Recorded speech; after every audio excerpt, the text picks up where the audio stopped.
Welcome to the Deep Dive. We're here to really plunge into ideas that make you stop and think, maybe even challenge how you see things. And today, we're digging into an idea that's, well, it's pretty out there. Super counterintuitive. It basically flips the script on success and criticism.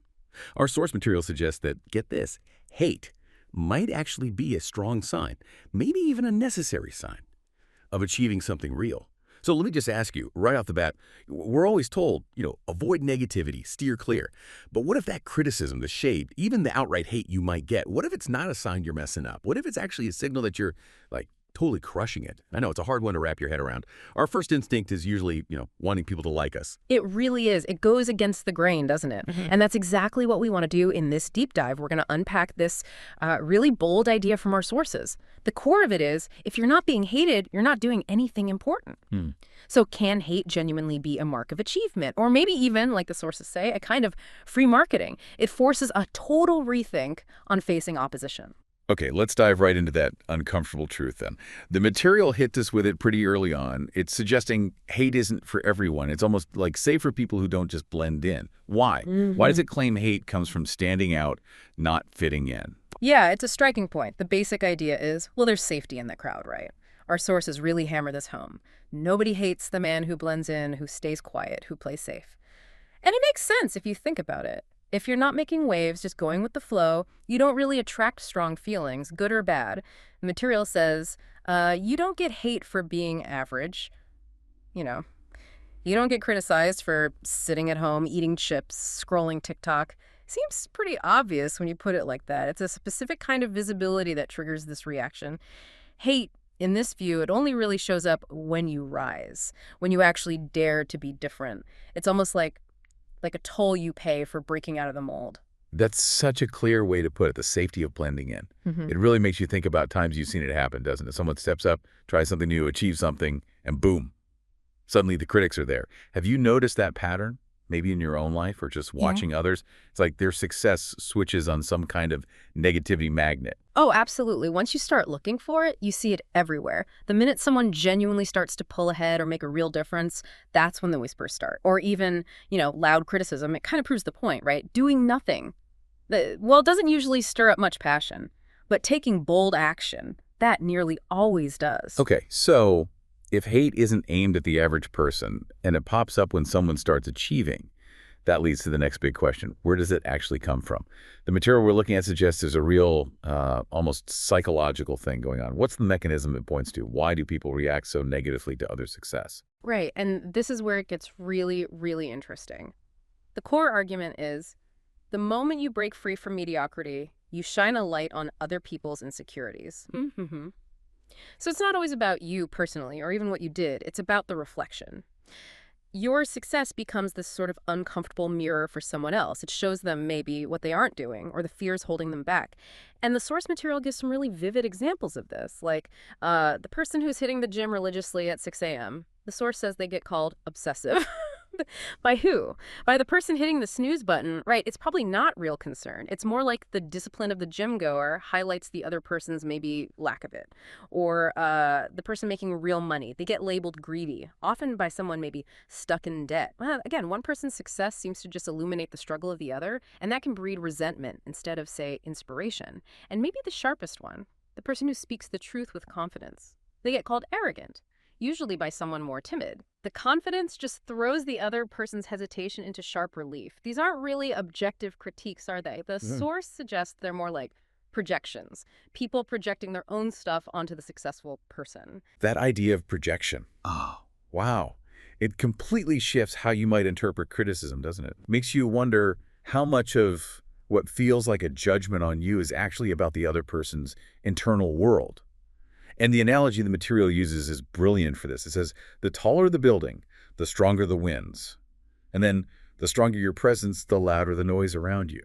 It's basically saying the intensity of the hate or the noise, it's just a natural result of getting bigger, of having more presence. It's not a signal to shrink. It's just physics. Or maybe human nature responding to that impact. Exactly that. It's like an environmental constant. You build high, you get wind. It's part of the deal. You can't expect to, break through the tree line and not feel a stronger breeze than you did down on the forest floor. It's just how it works. So this whole thing, hate following achievement, is this just a modern problem, like something Yeah. to do with social media and everyone seeing everything? Or does history show the same pattern? The material we're using seems pretty clear this isn't new at all. It points to something much older. Yeah, if you zoom out and look historically, it's incredibly clear this is a repeating pattern, a very old one.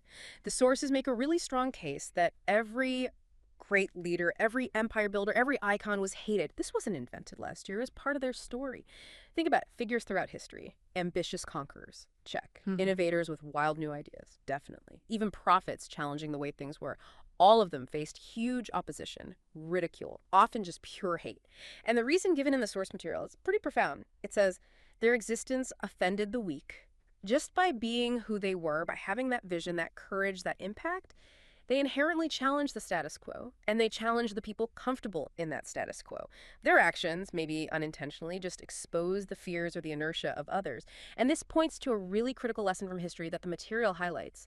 History doesn't remember the critics, right? It remembers the ones who dared to stand tall. We remember Galileo or Joan of Arc or Martin Luther King Jr. We don't remember the names of the thousands who shouted them down. It's the change makers, not the hecklers, who leave the mark. That's such a grounding thought, that the noise feels huge now, but it rarely echoes down through history. So, okay, taking all that on board, what does this mean for us right now? How should we think about this feedback, this hate, when it comes our way?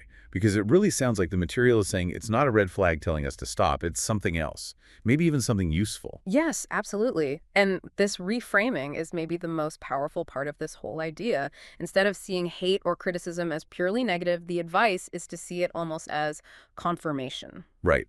So given that pretty radical take, what does the source actually advise we do when we're faced with it? Because, the natural urge is to fight back or hide or try to win people over. Exactly. And the advice goes completely against those instincts. It's incredibly simple, but really hard to do in practice. Don't shrink. Don't apologize for being great. Smile. It's like an act of quiet rebellion, a confidence in your own direction. The material basically pushes for a total mindset shift, turn the negative into fuel. It suggests thinking of it this way. Their hate is free marketing. Their hate is confirmation you're shaking the ground. Just pause on that for a second. Free marketing. When people react strongly, even if it's negative, it means you've made them react. You're visible. That negative buzz, as uncomfortable as it feels, can actually widen your reach. It makes other people curious. Why does everyone hate that person? And sometimes those curious people become your biggest fans because they like the very thing others are hating on. The noise becomes this sort of unintentional megaphone. And this leads to a really crucial distinction the sources make. It helps make sense of this smile, don't shrink strategy. It says, weak men crave acceptance. Strong men create impact. And that really puts a question to you listening right now. What are you aiming for? Acceptance or impact? Because they're often pulling in opposite directions, aren't they? If your main goal is just to be liked by everyone, you'll probably have to sand down your edges, dilute what you're doing, limit your impact to avoid friction. But if you're aiming for real significant change or big achievements, the material is blunt. Impact always divides the crowd. You just can't shake things up, push boundaries, make a real mark without getting both strong support and strong opposition. It's just part of the territory of doing something meaningful. Wow, that contrast, craving acceptance versus creating impact, that really crystallizes it. It suggests the road to doing something significant. It's probably not going to be lined with universal approval. We've really unpacked a transformative idea today, haven't we? One that seriously challenges us to rethink what hate or strong criticism might actually mean. It's maybe not a judgment on your value, but perhaps, like our sources argue, it's a really potent sign of your direction and the waves you're making. Exactly. And the final thought from our source material just perfectly sums it all up, I think. It says, so if they hate you, good. That means you're finally living a life worth noticing. It's basically an invitation, isn't it? Lean into that friction. Don't see it as a stop sign. See it as proof. Proof of progress, proof of growth, proof of your influence. So as we wrap up, here's something provocative for you to think about today. Considering everything we've talked about, the safety in being average, hate being like a mirror, the historical pattern, think about this. Is there one area, just one specific area in your life, where maybe you're holding back, playing it a bit safe, mostly to avoid that potential criticism, that hate, and then ask yourself, what would it actually look like to lean into that possibility instead? To view any noise not as something to fear, but as maybe, just maybe, a sign that you're really starting to make an impact, that you're living a life truly worth noticing.